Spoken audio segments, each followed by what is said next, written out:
मैं तो नहीं मान सकती कि समर जी ऐसा किए हैं। तो क्या समर सिंह निर्दोष हैं?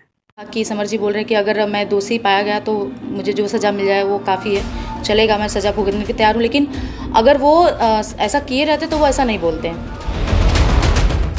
अगर ये बात थी समर सिंह गुनाह नहीं किए थे कोई, तो समर सिंह इतना दिनों से फरार क्यों थे? लेकिन आकांक्षा जी ने जो किया है वो गलत किया है, क्योंकि लाइव भी आई थी तो उनको बोल के ख़त्म होना चाहिए था, जो कि बहुत गलत किए हैं।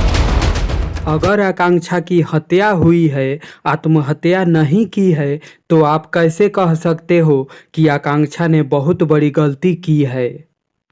बहुत मतलब देखिए, उनकी मम्मी बोल रही थी कि वो टॉर्चर हो रही थी, तो ज़ाहिर सी बात है, अगर टॉर्चर हो रही थी तो उनके साथ काम ही क्यों कर रही थी? नहीं करना चाहिए था उनको। नहीं। ये भी तो हो सकता है कि आकांक्षा को बोला गया हो कि तुम मेरे साथ ही काम करोगी, नहीं तो समझे। देखिए, इंडस्ट्री के हिसाब से देखिए सब एक फैमिली ही है, हम सब एक फैमिली है, तो उनके घर पे भी जाना चाहिए था, लेकिन नहीं गए। अब सब सोच रहे हैं कि उन्हीं की गलती है, तो ताली एक हाथ से नहीं बजती है, कभी दो हाथ से बजती है। तो अगर गलतियां हैं तो दोनों की गलतियां होगी। जी हाँ, बिल्कुल। माना कि गलतियाँ एक में नहीं होती है, लेकिन कोई गलती एक बार ही करता है और कोई गलती पे गलती किए जाता है।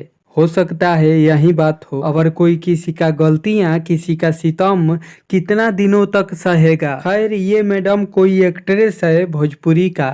इनका ये जो बात सुने हैं, इससे क्या लगता है? आप सब अपना राय कमेंट बॉक्स में ज़रूर दें।